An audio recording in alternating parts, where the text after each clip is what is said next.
சிந்தனையாளர், பேச்சாளர், வேதாத்திரிய கருத்துக்களை உள்வாங்கி நமக்கு நிறைய சிந்தனை உரை வழங்கக்கூடியவர்.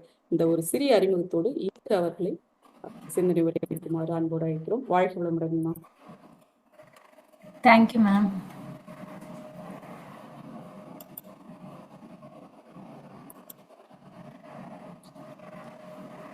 அவனில் அணு, அணுவில் அவன், உன்னில் எல்லாம் உன்னை நீ அறி என்றுரைத்த குருவே போற்றி. குரு வாழ்க, குருவே துணை. வாழ்க வையகம், வாழ்க வளமுடன். இன்று துரியாதீத தவம் முடித்து துல்லியமான மன அலைச்சுழலில் தூய்மையான மனநிலையோடு இங்கு குழுமியுள்ள அன்பர்கள் அனைவருக்கும் பணிவான மாலை வணக்கம். இன்னைக்கு பேசுறதுக்காக நான் எடுத்துக்கிற தலைப்பு பூஜ்யமா பூரணமா. பூஜ்யம் அப்படிங்கிற வார்த்தையை கேட்டா நமக்கெல்லாம் என்னங்க ஞாபகம் வருது? சின்ன வயசுல ஸ்கூல்ல வாத்தியார் எப்ப கேள்வி கேட்டாலும் ஆன்சர் பண்ணாத பையனை பார்த்து தண்டம், 0, எப்ப கேட்டாலும் இப்படிதான் நிப்ப உட்காருன்னு சொல்லுவாங்க. இல்ல நம்ம ஏதாவது ஒரு டெஸ்ட்லயோ எக்ஸாம்லயோ 0 மார்க் வாங்கியிருந்தோம்னா வீட்டில் சைன் வாங்கிட்டு வர சொல்லுவாங்க. அந்த பேப்பரை திட்டுவாங்களோன்னு மறைச்சு பயந்து எடுத்துட்டு போவோம். இப்படி நம்ம பழக்கத்துல எந்த ஒண்ணுமே இல்லைன்னு ஒரு விஷயத்துக்கு இந்த பூஜ்யங்கிற வார்த்தைய ஏன் நேத்து நாம ஒரு விருந்துக்கு போயிருக்கோம். அங்க தக தகன்னு தங்க நிறத்துல கேசரி நம்மளை பார்த்து வா வா பக்கம் வா பக்கம் வர வெக்கமான்னு பாட்டு பாடுது. உடனே நமக்கு ஏற்கனவே சுகரு, சர்க்கரை நிலவே சர்க்கரை நிலவே காணும் போதே கரைந்தாயேன்னு பார்டர்ல நிக்குது. ஆனா நம்ம பார்த்தேன், ரசித்தேன், சுட சுட சுவைத்தேன்னு போய் ஒரு ஸ்பூன்ல ஆரம்பிக்கிறோம். அது தொட்டு விட தொடரும்னு சாப்பிட்டுட்டே இருக்கும்.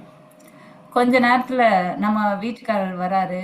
என்ன நீ இன்னும் மீல்ஸே ஆரம்பிக்கல, அதுக்குள்ள ஸ்வீட்டை சாப்பிட ஆரம்பிச்சிட்ட, ஏற்கனவே உனக்கு சுகர் இருக்கு, கொஞ்சமாவது அறிவு இருக்கா? சரியான ஞான சூன்யம்.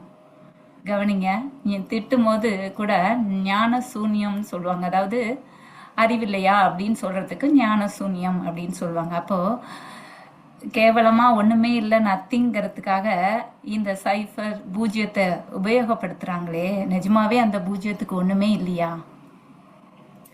அப்படிலாம் இல்லைங்க. பூஜ்யம் இப்ப மற்ற நம்பர்லாம் பார்த்தீங்கன்னா ஒரு இடத்துல ஆரம்பிச்சு இன்னொரு இடத்துல அதோட எண்டு முடிவு இருக்கும். பூஜ்யங்கிற ஒரு நம்பர்ல மட்டும்தான் எந்த இடத்துல ஆரம்பிக்குதோ அதே இடத்துல முடியும். அதுதான் நம்ம குரு கம்ப்ளீட் நம்பர்னு சொல்றாங்க.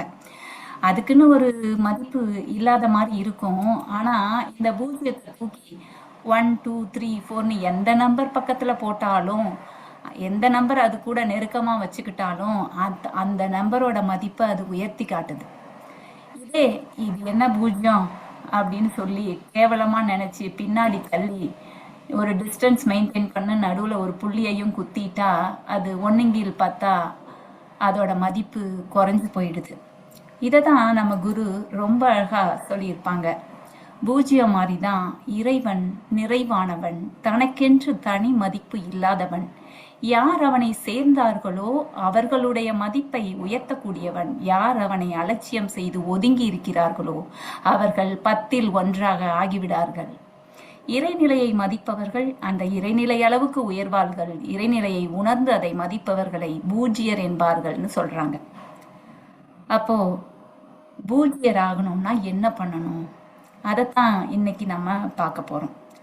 சரி, பூஜ்யர் ஆகணும்னா நம்ம தவம் பண்ணி இப்ப துரியாதீதம் பண்றோம், மன அலைச்சூழலை குறைச்சு கொண்டு போகும்போது இறைநிலையை உணர்றது ஈஸியா இருக்கும். இந்த குடும்பம், மனைவி, குழந்தை, குட்டி இதெல்லாம் வச்சுக்கிட்டு இந்த சமுதாயத்துல வாழ்ந்தா என்னைக்கு நம்ம இறைநிலையை அடையிறது? பேசாம நம்ம காட்டுக்கு ஓடி போய் தவம் பண்ணி குயிக்கா இறைநிலையை அடைஞ்சு பூஜ்யர் ஆகிடலாமா அப்படின்னு கேட்டா அதுக்கு நம்ம ஒரு குரு அழகான விளக்கம் கொடுக்குறாங்க. இத பத்தி சொல்லும் போது எனக்கு ஒரு சின்ன கதை ஞாபகம் வருது. அதை சொல்லலான்னு நினைக்கிறேன். ஒரு ஒரு குறுநில மன்னன் அவன் ஆட்சியில அவனுக்கு அப்புறம் அவனோட மகனுக்கு அந்த பதவியை கொடுக்கணும். இவன் என்ன ஒன்றும் விவரம் தெரியாதவனா இருக்கான், ஊரல் உலகம்லாம் சுற்றி பார்த்து கொஞ்சம் விவரம் தெரிஞ்சுக்கிட்டு வரட்டும் அப்படின்னு சொல்லி, நீ போய் எல்லாம் எங்கே போவியோ எல்லா இடமையும் சுற்றி பார்த்துட்டு வா, ஆனால் வரும்போது மகிழ்ச்சியாக வாழ்கிறதோட ரகசியம் என்னான்னு யாராவது ஒரு சிறந்த அறிவாளியை பார்த்து கேட்டு தெரிஞ்சிட்டு வான்னு அனுப்பிவிடுவார். அவனும் காடு மலை எல்லா இடமும் சுற்றி கடைசியில் அவன் போகும்போது வழிப்போக்கர்கள் பேசிப்பாங்க. அந்த தூரமாக தெரிகிற அந்த மலையில் ஒரு ஞானி இருக்காரு, அவர் எல்லா சந்தேகத்தையும் தீர்த்துருவார், அவர்கிட்ட போய் எந்த சிக்கலாக இருந்தாலும் நம்ம கேட்டு தெரிஞ்சுக்கலாம் அப்படின்னு அவரை பற்றி அருமை பெருமையாக பேசிட்டு போவாங்க. உடனே இவனுக்கு ஒரு கியூரியாசிட்டி, நம்மளும் போய் பார்க்கலாம் அப்படின்னு. அந்த மலை மேலே ஒரு அழகான கோட்டை மதிழ்ச்சியோரோடு இருக்குது, அதுக்குள்ளே ஒரு அரண்மனை மாதிரி. இவன் அந்த கோட்டைக்கு போகிறான். அந்த கோட்டையில் அந்த ஞானி அவரை சுற்றி பல நாட்டு வல்லுநர்கள் வாணிபம் செய்பவர்கள் எல்லாம் இருக்காங்க. இன்னொரு பக்கம் பார்த்தா பல நாட்டு உணவு வகைகள், சுவையான உணவு வகைகள்லாம் ஒரு பக்கம் இருக்குது, இன்னொரு பக்கம் மியூசிக் வாசிச்சுட்டு இருக்காங்க. இப்படி அந்த இடமே ரொம்ப பரபரப்பாக இருக்குது. அவர்கிட்ட நிறைய ஆலோசனை கேட்குறாங்க. இதை பார்த்து இவன் ஒரு டீனேஜ் சின்ன பையன் இல்லையா, அதனால் தயங்கி ஒதுக்கமாக நிற்பான். அவனை பார்த்து கூப்பிடுவார். அவனோட வெகுளித்தனமான முகத்தை பார்த்து இன்ஸ்பயர் ஆகி, என்னப்பா உனக்கு என்ன வேணும்னு கேட்பார். உடனே அவன், இந்த மாதிரி மகிழ்ச்சியாக இருக்கிறதுக்கு ரகசியம் என்னன்னு எனக்கு தெரியணும், நீங்கள் பெரிய புத்திசாலின்னு சொல்கிறாங்க, எனக்கான ஆன்சர் உங்கள்கிட்ட கிடைக்கணும்னு நம்புகிறேன்னு சொல்கிறார். அதுக்கு அவர் சொல்கிறாரு, பரவாயில்லையே, என்னை நம்பி இவ்வளோ தூரம் வந்திருக்க, என்னை நம்பி வந்திருக்கேன்னா என்னோட செல்வாக்கு என்ன, என் அரண்மனையோட தனித்துவம் என்ன, இதை பற்றிலாம் நீ தெரிஞ்சுக்க வேண்டாமா? நீ என்ன பண்ணு, போய் இந்த அரண்மனையை சுற்றி பார்த்துட்டு வா, அப்போ உன்னோட அருமை பெருமைலாம் உனக்கு புரியும், ஒரு 2 மணி நேரம் எடுத்துக்கோ. அப்படியே போகும்போது ஒரு ஸ்பூனை கொடுத்து, இந்த ஸ்பூனில் ஒரு 2 சொட்டு எண்ணெய் வச்சு கொடுப்பாரு. இந்த ஸ்பூனையும் எடுத்துகிட்டு போப்பா, ஆனால் இதில் உள்ள எண்ணெய் கொட்டாமல் கவனமாக பார்த்துக்கோ அப்படின்னு சொல்கிறாரு. அவனும் அந்த ஸ்பூனில் உள்ள எண்ணெயை எடுத்துக்கிட்டு அந்த அரண்மனை படிக்கட்டுகளில் ஏறி இறங்கி அதை மிக பிரம்மாண்டமான அரண்மனையை அப்படியே சுற்றி வரான். எண்ணெய் வேற கொட்டிடுமோன்னு அதையும் பார்த்துக்கிட்டே வந்து ஒரு வழியாக போயிட்டு வந்துடுறான். என்னப்பா, அரண்மனையில் எவ்வளோ அழகான விஷயங்கள்லாம் இருக்குது பாத்தியா? என்னோட லைப்ரரியில் உலகத்தில் உள்ள அத்தனை புத்தகங்கள், அறிஞர்கள் எழுதிய புத்தகம் வச்சுருக்கேன், கலை வேலைப்பாடுன்னு உள்ளதாக இருக்கும், அதை பார்த்து ரசிச்சியான்னு கேட்பாரு. அதுக்கப்புறம் என்னோட தோட்டத்தில் எல்லா நாட்டு மலர்கள், கனிகள், காய்கறிகள்லாம் இருக்குது, தோட்டக்காரர் 10 வருஷம் ஸ்பெண்ட் பண்ணி அதை செஞ்சாரு பாத்தியாம்பாரு. ஒரு அழகான பெண்மணி அங்கே பாட்டு பாடிட்டே பூ பறிச்சா பாத்தியா அப்படின்னு ஒவ்வொன்றா அருமையை சொல்லி, நீ இதெல்லாம் ரசித்து பாத்தியாங்கும் போது அவனுக்கு ரொம்ப சங்கடமாக போயிடும். அவன் தலை குனிஞ்சு நிற்பான். இல்லையா, நான் இந்த கையில் உள்ள எண்ணெய் கொட்டிடக்கூடாதுன்னு அதுலேயே கவனமாக இருந்ததுனால இதை எதையும் ரசித்து பார்க்கல அப்படின்னு சொல்லுவான். உடனே அவர் சொல்லுவார், ரிலாக்ஸ், கூல், நீ போய் திரும்பவும் எல்லாத்தையும் ஃப்ரீயாக நல்லா என்ஜாய் பண்ணிட்டு வாப்பா, ஒன்றும் பிரச்சனை இல்லை, போயிட்டு வான்னு திரும்பியும் அந்த ஸ்பூனையும் எடுத்துகிட்டு போ என்னையோட கொடுப்பாரு. திரும்பியும் அவன் போய் அவர் சொன்ன ஒவ்வொரு விஷயத்தையும் அணுவாக ரசித்து என்ஜாய் பண்ணி ஃபுல்லாக பார்த்துட்டு வருவான். எப்படிப்பா என்ன பார்த்தனோன்னா நல்லா டீட்டெயில்டாக அதை எக்ஸ்பிளைன் பண்ணுவான். சரிப்பா, அந்த ஸ்பூனில் உள்ள எண்ணெய் எங்கப்பான்னு பார்த்தா அதில் எண்ணெயே இருக்காது. மேபி அவன் பார்த்து வேடிக்கை பார்க்கும்போது கால் தடிக்கு எண்ணெய் கொட்டி இருக்கலாம், இல்லை அது சிந்துறது தெரியாமல் அப்படியே வந்திருக்கலாம். உடனே அவனை பார்த்து சிரிப்பார். நீ இந்த ஸ்பூனில் நாளைக்கு அரசனாக போகிற, உன் வாழ்க்கைக்குன்னு உனக்குன்னு ஒரு நோக்கம் இருக்கும், அதுதான் அந்த ஸ்பூனில் உள்ள எண்ணெய் மாதிரி. நீ அந்த அழகெல்லாம் ரசிச்ச இல்லையா, உன்னோட குடும்பம், உறவு, அரண்மனை, உன்னை சார்ந்திருக்க மக்கள், இவங்களுக்கெல்லாம் நீ என்ன பொறுப்பு, உன்னோட பொறுப்பு என்ன செய்ய போகிற, அந்த உறவுகளோட எப்படி இருக்க போகிற அப்படிங்கிறது தான் நீ சுற்றி பார்த்த காட்சி. அதனால் இது 2ஐயும் போட்டு நீ குழப்பிக்க கூடாது, 2ஐயும் நீ எப்போ பேலன்ஸ் பண்ண கற்றுக்குறியோ அப்போ தான் நீ மகிழ்ச்சியாக இருக்க முடியும் அப்படின்னு சொல்லுவார். நம்ம குரு கூட இதுதாங்க. அவருக்குன்னு குடும்பம் இருக்குது, 2 மனைவிகள் இருந்தாங்க, அவருக்கு இல்லாத பொருளாதார சிக்கல் இல்லை. அதை எல்லாத்தையும் பொறுமையாக ஒன்று ஒன்றா தீர்த்து, அவரோட வாழ்க்கை ஹிஸ்ட்ரி படிச்சிருப்பீங்க, எல்லாருக்கும் தெரியும். அவரால் முடிஞ்ச அத்தனை வேலைகளையும் பார்த்து வருமானம் ஈட்டி எல்லா பொறுப்புகளையும் நிறைவேற்றின பிறகு, அவங்க மனைவியை அனுமதித்த பிறகு தான் வேதாத்திரியத்தில் ஃபுல்லாக சேவை பண்ணுறாங்க. அதுக்கு முன்னாடியும் அந்த பொறுப்புகளை பண்ணும்போதும் இடையில வேதாத்திரியத்தையும் தொடர்ந்து கற்றுக்கிட்டு வந்தாங்க. ஆனால் முழுமையாக இந்த பொறுப்புகள் முடிஞ்சப்புறம் தான் அர்ப்பணிக்கிறாங்க, 2ஐயும் பேலன்ஸ் பண்ணிக்கிட்டாங்க. அப்போது இதை தான் இந்த கதையும் சொல்லுது, நம்ம குருவும் சொல்கிறாங்க. அப்போ பூஜ்யராவது எப்படின்னு பார்க்கலாம். பூஜ்யராகணும் நம்ம மகிழ்ச்சியா வாழ்றதுக்கு நமக்கு 2 ஸ்டெப்பு நம்ம பார்க்கணும். ஒன்று வந்து நம்ம உடலை பாதுகாக்கணும். இப்போ நம்ம பூஜ்யராகணும்னா அறிவில் முழுமை பெறணும். அறிவில் எப்படி முழுமை பெறுறது? அதுக்கு நமக்கு வாழ்க்கை அனுபவம் வேணும். இந்த வாழ்நாள் முழுக்க பயணம் பண்ணி பல நல்ல எல்லா விதமான அனுபவமும் நமக்கு கிடைக்கணும். அப்படி பயணம் பண்ண கருவியா வாகனமா இருக்கிறது தான் இந்த உடல். உடல் இல்லாம எப்படி பயணம் பண்றது? ஸோ அந்த உடலை முதல்ல நல்லபடியாக பாதுகாக்கிறது தான் முதல் ஃபண்டமெண்டல் ஸ்டெப். அதை பண்ணிட்டு அடுத்தது அறிவியல் முழுமை பெறுவதை பற்றி நம்ம பார்க்கலாம். ஸோ நம்ம உடலை பாதுகாக்கிறதுக்கு நம்ம என்னெல்லாம் பண்ணணும்? இப்போ நம்ம ஒரு காஸ்ட்லியாக பல லட்சம் கொடுத்து ஒரு கார் வாங்கியிருக்கோம். அந்த காரில் டெய்லி அதை சுத்தம் பண்ணுறோம். ஏன்னா அந்த காரை நம்ம ஓட்டிகிட்டு போகிறோம். நான் ஓட்டிகிட்டு போகிற கார் என்னோட கார். அப்போது நம்ம ஓட்டுற காரையே நம்ம அவ்வளோ சுத்தமாக வச்சுருந்தா இந்த இறைநிலை எல்லையில்லா பேராற்றல் நம்ம உடலில் பயணம் பண்ணுதே, அப்போ இந்த உடலை நம்ம எவ்வளோ சுத்தமாக பாதுகாக்கணும்? அந்த காரில் ஒரு சின்ன கீறல் கூட வரக்கூடாது. ஏன்னா பல லட்சம் கொடுத்து வாங்கியிருக்கோமா. அப்போ இந்த உடல் இலவசமாக எந்த பணமும் கொடுக்காம பொக்கிஷமாக இந்த கடவுள் கொடுத்துருக்காங்க. நீங்கள் யோசிச்சு பாருங்கள், ஏதாவது ஒரு ஆர்கான் டேமேஜ் ஆனால் கூட அதை டிரான்ஸ்பிளான்ட் பண்ணோம்னா நம்ம எவ்வளவோ ஸ்பெண்ட் பண்ணணும். பண்ணினாலும் அது கிடைக்குமான்னு மேட்சாக கிடைக்குமான்னு தெரியாது, கிடைச்சாலும் ஃபங்க்ஷன் ஆகுமான்னு தெரியாது. இலவசமாக கிடைஞ்சதுனால டேக் இட் கிராண்டடாக எடுத்துக்கிட்டோமே. அப்போது நம்ம உடலில் உள்ள உடலை எப்படி தூய்மை பண்ணுறது? நம்ம உடலில் உள்ள வேண்டாததை வடிகட்டணும். சத்து வேற சக்க வேறையா பிரிஞ்சு கழிவுகள் வெளியேறணும்னா தொடர்ந்து ஒரு நாளைக்கு தினந்தோறும் 2 முறை இல்லாட்டியும் 1 முறையாவது உடற்பயிற்சியை நம்ம குண்டலினி யோக பயிற்சியை தொடர்ந்து செய்யணும். அப்போதான் வியர்வையா எல்லாமே இந்த கழிவுகள் ஃபுல்லாக வெளியேறும். அதே மாதிரி காயகல்ப பயிற்சியும் நம்ம பண்ணணும். அப்போ நம்ம உடம்புல உள்ள கழிவுகள் வெளியேறும் போதே நம்ம உடல் வந்து ஆரோக்கியமாக இருக்கும். அதே மாதிரி தான் நம்ம தினமும் நம்ம காருக்கு ஃபியூல் போடுவோம், பெட்ரோல் போடுவோம், எப்பப்போ தேவையோ போடுவோம். அது நமக்கு அன்றன்றைக்கு நம்மளுடைய உழைப்புக்கு எவ்வளோ உணவு தேவை, எந்த உணவு ஒத்துக்கும்? கேசரியை பார்த்தோம்னா டபக்கு டபக்குன்னு சாப்பிடாம காய்கறி ஒத்துக்குமா, பழங்கள் வேணுமா, எது நமக்கு அலர்ஜி, எவ்வளோ சாப்பிடணும், இதெல்லாம் முறைப்படி பார்த்து நம்ம சாப்பிடணும். அப்போது டைரெக்டாக சாப்பிட்றலாமா? சாப்பிட்றதுக்கு முன்னாடி ஒரு சின்ன டிப்பு ஃபாலோ பண்ண குரு சொல்கிறாங்க. எனக்கு தெரிஞ்சு இது வேற யாரும் சொன்னதா தெரியலை. இப்போ நம்ம உணவு எடுக்கிறதுக்கு இப்போ காலையில் 6 மணிக்கு சாப்பிட்றோம்னா 5 மணிக்கே நமக்கு பசி வந்துடணும். அப்போ முத நாள் ஏர்லி டின்னர் நம்ம எடுத்துக்கணும். அப்போ 5 மணிக்கே பசி வருதுன்னா நம்ம காலை கடன் முடிச்சுட்டு ஜூம் செஷனில் மெடிடேஷனை பண்ணணும், அதுக்கப்புறம் எக்ஸசைஸ் பண்ணணும், காய்கல்பா பண்ணணும். இதெல்லாம் கூட்டி கழித்து பார்த்தா 1 hour நமக்கு வந்துடும். அப்போ 6 மணிக்கு நமக்கு நல்லா பசி வந்துடும். இந்த 1 மணி நேர இடைவெளியில் நம்ம உடம்புல பசி வந்துருச்சு, அதுக்கு தேவையான ஜீவகாந்த சக்தியை உணவுலேருந்து எடுத்துக்கணும். உணவு இல்லை, அப்போ அது போய் கோள்கள்லேருந்து கோள்களோட அலைவீச்சிலேருந்து காற்றுலேருந்து நம்ம பஞ்சபூதத்துலேருந்து அந்த ஜீவகாந்த சக்தியை எடுத்துக்குது. ஒரு கடைக்கு காய்கறி வாங்க போனால் அந்த கடையில் காய் இல்லைன்னா கிடைக்கலன்னா இன்னொரு கடைக்கு போய் வாங்குறது இல்லை. அப்போது உணவுலேருந்து கிடைக்காத ஜீவகாந்த சக்தி அது எங்கே கிடைக்குதுன்னு பார்த்து கோள்களோட அலைவீச்சிலேருந்து எடுத்துக்குது.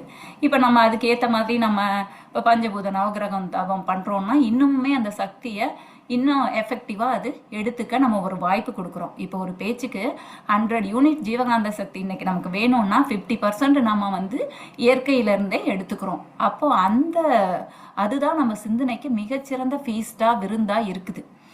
அப்போது அதுதான் நமக்கு மேலான சிந்தனைகளை தூண்டுது. ஒரு நார்மலாக உலக விவகாரங்களில் இருக்கிற சிந்தனையோட ஒரு தெய்வீக சிந்தனைக்கு அது வழிவகுக்குது. ஆனால் நம்ம அதுக்கெல்லாம் வெயிட் பண்ணுறத பசிக்குதா சாப்பாடை போட்டு டைம் ஆகுது இன்னும் ஃபுட்டை காணோம் அப்படின்னு சொல்லி வேகமாக வைத்த மெஷின் மாதிரி ருப்பிட்டு ஓடுறோம். அப்போது இந்த தெய்வீக சிந்தனைக்கு வழிவகுக்க நம்ம வாய்ப்பே கொடுக்கறதில்ல. அப்போது நம்ம இதுவரைக்கும் இந்த டிப்பை ஃபாலோ பண்ணால் நல்லது, இல்லைன்னா இனிமேலாவது இதை நம்ம ஃபாலோ பண்ண அதுக்கேற்ற மாதிரி நம்ம வேலையும் அனுமதிக்குதான்னா எதையுமே நினச்சா பண்ண முடியாததில்லை. அதுக்கேற்ற மாதிரி பிளான் பண்ணி நம்ம பண்ணணும். என்ன ஒரு சுகர் மாத்திரை, பிபி, ஏதாவது ஒரு ப்ராப்ளம் இருந்து பசி எடுத்து வெயிட் பண்ண முடியாதுங்கிற எக்ஸப்ஷனை தவிர எல்லாருமே இந்த டிப்பை ஃபாலோ பண்ணால் அது நமக்கு தெய்வீக சிந்தனைக்கு வழிவகுக்குது. பூஜ்யராகிறதுக்கான ஒரு ஸ்டெப்பாகவும் அது இருக்கும். அப்போது 100 யூனிட்ல 50% நம்ம இதை எடுத்துக்கிறோம் அப்படின்னா உணவு வந்து மீதி 50% தான் எடுக்க போகிறோம். காய்கள் பாவம் பண்ணிட்டு எடுக்கும் போது விழிப்பு நிலையில் குறைவாக தான் எடுக்க போகிறோம். காய்கல்பா இன்னும் நம்ம ஜீவகாந்திய சக்தியை நல்லா புதுப்பிக்குது, இளமையாகவும் நீண்ட ஆயுளோடும் இருக்க அது உதவியாக இருக்குது. நீண்ட ஆயுளோட இருந்தால் தானே நம்ம எல்லா கலங்கங்களையும் பாவப்பதிகளையும் போக்க முடியும். அப்போ அதுக்கான நம்ம அந்த உணவு எடுத்த பிறகு நம்ம உடல் உழைப்பு மூலம் இந்த சமுதாயத்துக்கு வேலையின் மூலமோ அறிவாற்றல் மூலமோ எது முடியுமோ நமக்கு தெரிஞ்ச ஒரு திறமையோ அறிவின் மூலமோ இந்த சமுதாயத்துக்கு அறச்செயல்களை செய்யணும். அப்புறம் அன்னன்னைக்கு ஒரு மொபைலுக்கு சார்ஜ் போடுற மாதிரி நல்ல உறக்கம், ரிலாக்ஸேஷன் இதெல்லாம் நம்ம தொடர்ந்து பண்ணும்போது நம்ம ஜீவகாந்த ஆற்றலை நம்ம முறையாக செலவு பண்ணி நம்ம எடுத்துட்டு போகிறோம். இந்த முறைகளெல்லாம் நம்ம நடைமுறை வாழ்க்கையில் பயன்படுத்தும் போது நம்ம உடல் வந்து ஓரளவுக்கு ஆரோக்கியமாக இருக்குது. அதே மாதிரி நம்ம நம்ம எப்போவுமே நம்ம உடலில் பார்த்தீங்கன்னாக்கா நம்ம உடலுக்கும் உயிருக்கும் இடையில ரத்த ஓட்டம், வெப்ப ஓட்டம், காற்றோட்டம் இது மூணும் ஓடிட்டு இருக்கு. அப்போ இந்த சிஸ்டமேட்டிக்கா ஒரு ஒழுங்கோட இயற்கை ஒழுங்கோட ஓடுறத நாம தான் டிஸ்டர்ப் பண்றோம். எது உணவு, உறக்கம், உழைப்பு, பாலுறவு இதுல ஏதோ ஒன்று மிகையாவோ தவறாவோ புறக்கணிச்சோ சிந்தனை ஓட்டம் பயன்படுத்தும் போது இதனால நம்ம உடம்புகளுக்கு தொந்தரவு, நோயா வருது. அப்ப நம்ம செயல்கள் மூலம் இதை திருத்திக்கிட்டு முறையா அளவு முறை மீறாம நம்ம செய்யும் போது நமக்கு அது இன்பமா இருக்கும். இப்ப ஐம்புலன்களால கிடைக்கிற எல்லா இன்பமுமே வந்து சிற்றின்பம் தான். கேசரி சாப்பிட்டாலும் ஒரு ஸ்பூன் நல்லா இருக்கு, ஃபுல்லா சாப்பிட்டா திகட்டுது. ஹஸ்பண்ட் வேற ஞான சூன்யம் திட்டு வாங்குறாரு. என்னடா இது, இந்த நாக்கை கண்ட்ரோல் பண்ணாம இவர்கிட்ட எப்பவும் திட்டு வாங்க வேண்டியிருக்கு, சலிப்பாயிடுது. ஆனால் எல்லையில்லாத பூரணமான இறைநிலையை நாம் உணரும் போது அது சலிப்பில்லாத இன்பமாக இருக்கும். இதைதான் நிட்டையிலே பெரிய சுகம், அதாவது பேரின்பம் கண்டோம், இந்த நிலை வராதவர்களுக்கு கட்டையிலே போகும் நாள் வரை கவலைதானே அப்படின்னு சொல்றாங்க. அப்போ 5 அளவு முறை காக்கணும் அப்படின்னா நம்ம உயிராற்றல் இந்த உடலுக்குள்ள இயங்குது. உடல் உறுப்புகளாலையும் ஐம்புலன்களாலும் நம்ம நிறைய செயல் செய்யறோம். அப்போ உயிராற்றல் எப்படி அழுத்தம், ஒளி, சுவை, மனம் இந்த பஞ்ச தன்மாத்திரைகளா மாற்றம் பெற்று செலவாகிக்கிட்டே இருக்குது. அதை மிகுதியா செலவாகாம நம்ம பார்த்துக்கணும். ஏங்க, ஒரு கரண்ட் பில், எலக்ட்ரிசிட்டி பில் கட்டுறோம். போன மாசத்தோட இந்த மாசம் பில்லு வந்து 500 ரியால் கூட வந்துருச்சுன்னா லபோதுமே ஐயோ என்னாச்சு, நீங்க எதை அதிகமாக யூஸ் பண்ண, இதை ஆஃப் பண்ணலையா, அதை சரி பண்ணலையான்னு சொல்லி கவனமாக அதை ஃபாலோ பண்ணி அடுத்த நாள் நார்மலாக எலக்ட்ரிசிட்டி பில் அடுத்த மாதம் வர வரைக்கும் நம்ம உயரதில்லை. ஆஃப்டர் ஆல் ஒரு எலக்ட்ரிசிட்டி பில்லுக்கே அவ்வளவு கவனம் எடுத்து சேமிக்கணும், மிகுதியாக செலவு பண்ணக்கூடாதுன்னு யோசிக்கிறோமே. எல்லையில்லா இறையாற்றல் நம்ம உயிராற்றல் நம்ம உடம்புக்குள்ளே இருக்குதே, அதை நம்ம தேவைக்கு மட்டும் செலவு பண்ணுறோமா இல்லை மிகுதியாக செலவு பண்ணுறோமா அப்படிங்கிறது நம்ம கவனத்தில் வச்சுக்க வேண்டிய விஷயம். என்ன, இது பே பண்ணுறது நமக்கு வந்து நம்ம புறக்கண்ணுக்கு தெரியுது. இது பே பண்ணாமல் இலவசமாக நமக்கு கிடைக்கிறதுனால அதோட அருமையை நம்ம ஒரு பிரச்சனை வர வரைக்கும் புரிஞ்சுக்கிறதே இல்லை. ஏன்னா இந்த உடல் என்ற வாகனத்தை ஒழுங்கா பாதுகாத்தாதான் நம்ம அறிவாற்றலோ திறமையோ யூஸ் பண்ணி சமுதாயத்துக்கு சேவை பண்ண முடியும். அப்படி இல்லைன்னா திரும்பவும் நோய், ஹாஸ்பிட்டல் போகணும், யாராவது கூட்டிட்டு போகணும், திரும்பவும் குடும்பத்தை, சமுதாயத்தை எல்லாத்தையும் டிஸ்டர்ப் பண்றோம். அப்ப எங்க நம்ம கடமையை ஆற்றுறது? வள்ளுவர் கூட இது அழகா சுவை, ஒளி, ஊறு, ஓசை, நாற்றம் என்ற 5 வகை தெரிவான் கட்டே உலகுன்னு அழகா சொல்லியிருக்காங்க. அப்போ பஞ்சேந்திரிய தவம் நம்ம எப்பெல்லாம் பண்ண முடியுதோ அது பண்ணும்போது இந்த 5 இந்த நம்ம வந்து நிறைய ஆற்றல் கிடைக்குது. அப்போ 5 அளவு முறை காக்கவும் நமக்கு ஒரு பலம் கிடைக்குது, ஆற்றல் கிடைக்குது.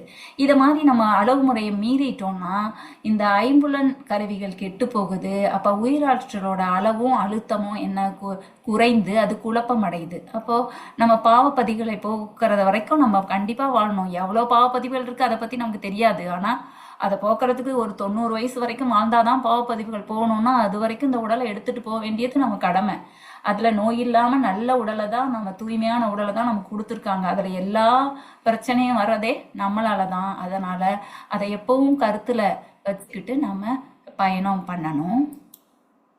அடுத்ததா நம்ம உடலை பாதுகாக்கிறது பார்த்தோம். அடுத்தது நம்ம 6வது அறிவை வச்சுக்கிட்டு வாழ்க்கையோட நோக்கம் அறிவில் முழுமை பெற வேண்டும். அதாவது இயற்கையின் முழுமையை உணர வேண்டும். எப்படி பூஜ்யம் ஆரம்பிச்ச இடத்துல இருந்து போய் முடியுதோ அதனால எல்லையில்லா சுத்தவெளி, அதுல இருந்து வந்த ஒரு நுண்ணிய அலைப்பகுதி தான் இறைத்துகள். அந்த இறைத்துகள் எங்க இருக்கு? சுத்தவெளியில இருக்கு. இறைத்துகள் இருக்கிற இடம் இறைநிலை. அந்த இறைத்துகள் இறைநிலை அது சுத்திக்கிட்டே இருக்கு தற்சுழற்சி வேகத்தினால. அதுல இருந்து அது சூழ்ந்தழுத்தம் இறைநிலை சுத்தி இருக்கிறதுனால அதுவும் சூழ்ந்து அழுத்தப்படுது. அதுல இருந்து காந்த அலை புறப்படுது. அது வான்காந்தமா பிரபஞ்சமா ஜட பொருளா உயிர்களா நமக்குள்ள வரைக்கும் ஓடிட்டே இருக்கு. அப்போ நம்ம உடம்புலையும் அந்த வான்காந்த பதிவுகள்ல உள்ள கெட்ட பதிவுகள்ல களங்கங்களை போக்குறதுக்கு அது ஒரு உடலை தேடி எடுத்து வருது. நம்ம உயிராற்றல் அந்த பதிவுகளோட இருக்குது. அப்ப நம்ம உயிராற்றல்ல அது ஒரு இயக்க நிலையமா இருக்கு. அதுல இருந்து ஜீவகாந்த அலை உடல் முழுவதும் பாஞ்சுக்கிட்டே அது ஒரு பாய்ம பொருள். எதையும் ஊடுருவும் தன்னையும் எதுவும் ஊடுருவ செய்யும். அப்ப பாய்ந்துகிட்டே இருக்கு. அப்ப மூளை வழியா அது மனமா இயங்கிக்கிட்டு இருக்கு. நம்ம ஐம்புலன்கள் வழியா இந்த ஊறு ஒளி ஒளி சுவை மனம் உணர்ற மாதிரி நம்ம ஐயுணர்வோடு நமக்கு இந்த 6வது அறிவுங்கிற ஒரு பொக்கிஷத்தை இறைநிலை கொடுத்துருக்கு. அது மூலமா நம்ம மனம் உயிர் மெய் இந்த மறைபொருட்களையும் உணரக்கூடிய சிறப்பு அம்சம் நம்ம இருக்குது. நம்ம என்ன இன்ப துன்பம் அனுபவிச்சாலும் அது மனமா அனுபவிக்குது. மனத்தோடு இன்னொரு முனையில் இருக்கிற உயிராற்றல் தான் அதை அனுபவிக்குது. அதுக்கு இன்பத்தை கொடுக்க போறோமா, துன்பத்தை கொடுக்க போறோமா, தூய்மையை கொடுக்க போறோமா, களங்கமை கொடுக்க போறோமா அப்படிங்கிறத நம்ம பார்க்கணும். மனிதன்கிற பேர் வந்ததே எவன் ஒருவன் மனதை இதமாக வைத்துக் கொள்கிறானோ அவன் தான் மனிதன்கிறாங்க. அப்ப நம்ம மனதை இதமா வச்சுக்கணும். நல்ல எண்ணம் நல்ல சொல் செயலால இதமா வச்சு இனிமையை காக்கும் போதுதான் நம்ம உயிராற்றலை தூய்மைப்படும். அதே மாதிரி ஏற்கனவே உள்ள களங்க பதிவுகளும் போகும். அப்போ அந்த அலை இயக்கம் நமக்கு தெரியும். அதோட ப்ராப்பர்ட்டிஸ் என்ன? மோதுதல், பிரதிபலித்தல், சிதறுதல், ஊடுருவுதல், ஒன்றை ஒன்று திருப்பி ஊடாடுதல், இந்த பாய்தல், இதெல்லாம் இருக்குதுன்னு சொல்லுவோம். இன்னைக்கு கூட இந்த பார்த்தோம் காணொலியில இந்த மாதிரி வாழ்த்து எப்படி நமக்கெல்லாம் உதவி பண்ணுது அப்படின்னு. அப்போ நம்மளை சுத்தி எத்தனையோ பேர் இருப்பாங்க. எல்லார்கிட்ட இருந்து என்னென்னவோ அலைகள் வரும். அது நல்ல இலையா கெட்ட அலையா இல்லை. நாம் அதை நல்லவையாக மாற்றிக்கொள்ள வேண்டும். மாற்றிக்கொள்வதற்கான ஆற்றலை வளர்த்து கொள்ள வேண்டும். நாமும் நல்ல அலையை பாசிட்டிவ் வைப்பை தான் எப்பவும் கொடுக்கணும். நன்மையே செய்யணும் அப்படிங்கிறத நாம உறுதி செஞ்சுக்கணும்.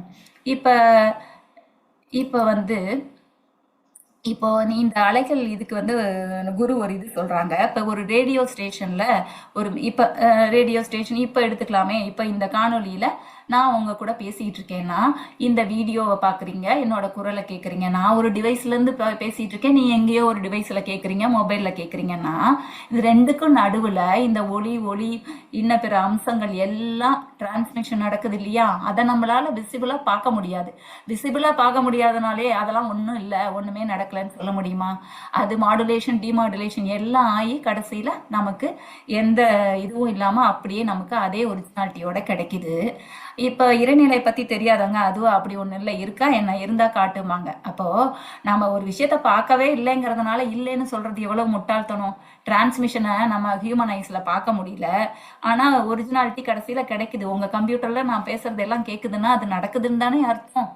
அப்போ அது இடையில அது இல்லைன்னு நம்ம வாதாடுறது அது ஒரு முட்டாள்தனங்கிறது தான் நமக்கு புரியுது. எல்லாமே நம்ம உணர்தலுக்கான திறமையை தான் வளர்த்துக்கணுமே ஒழிய இது இல்லை இருக்குதுங்கிற விதண்டாவாதத்துக்கு நம்ம போகக்கூடாது. அதுக்கு நம்ம அலையியக்க தத்துவத்தை நல்ல விதமா நம்ம புரிஞ்சுக்கிற 6வது அறிவை வச்சு நல்லா புரிஞ்சுக்கணும்.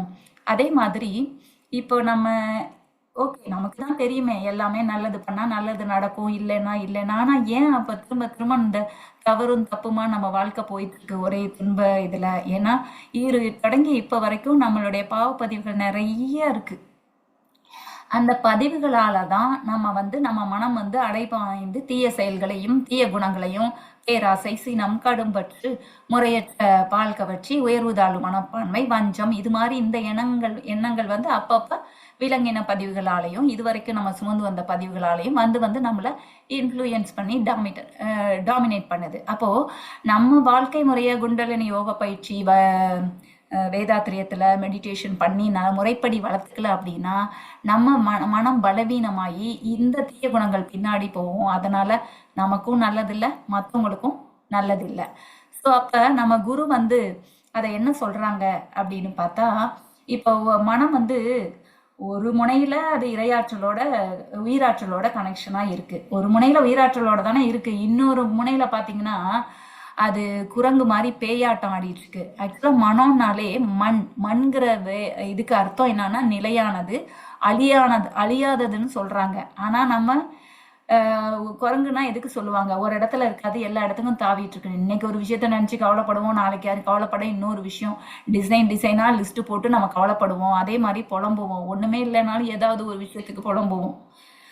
அப்போ ஏன் இந்த மனசு இப்படி குரங்கா இருந்துகிட்டு இருக்குது அப்படின்னா இந்த பாவ பதிவுகளால் தான். இதை கூட ஒரு சினிமா பாட்டுல கூட சொல்லுவாங்க.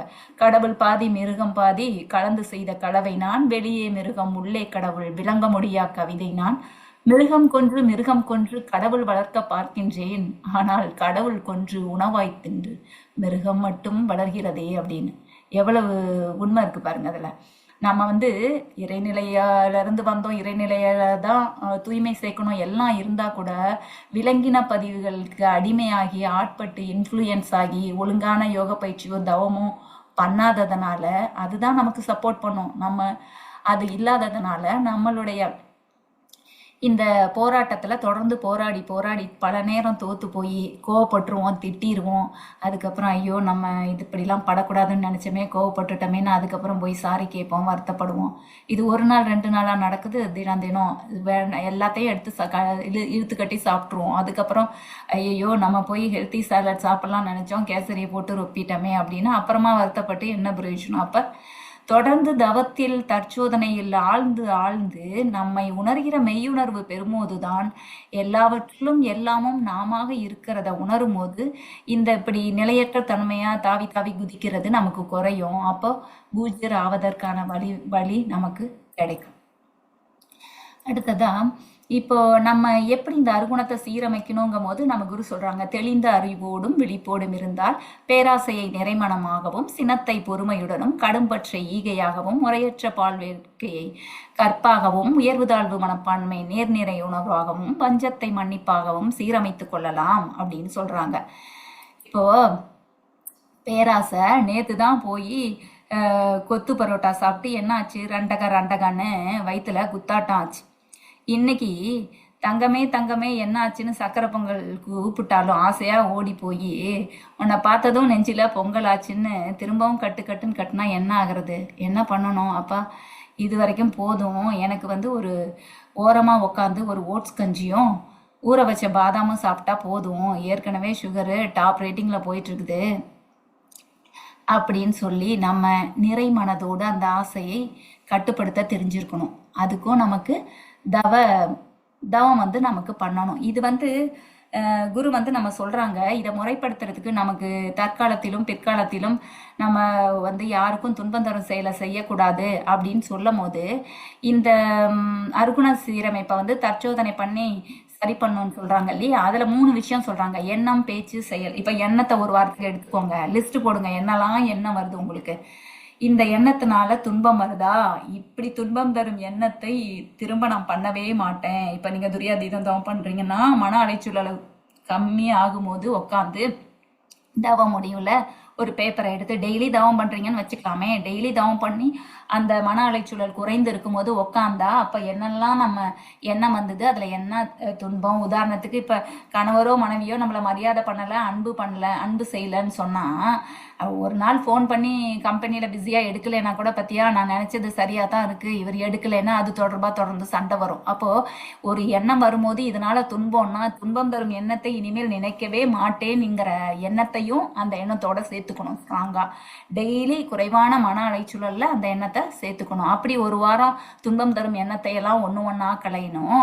அடுத்த வாரத்துக்குள்ள துன்பம் தரும் சொல்லு, ஒன்னு எனக்குன்னு வந்து வாச்சிருக்கு பாரு, உயிரை வாங்காத, இப்படி அவங்க எவ்வளவோ நடைமுறையில நம்ம சுடுசொல் சொல்லுவோம். அதுக்கப்புறம் அதுக்காக அது சொல்றவங்களுக்கும் துன்பமா இருக்கும், சொல்லிட்டு நமக்கும் துன்பமா இருக்கும்.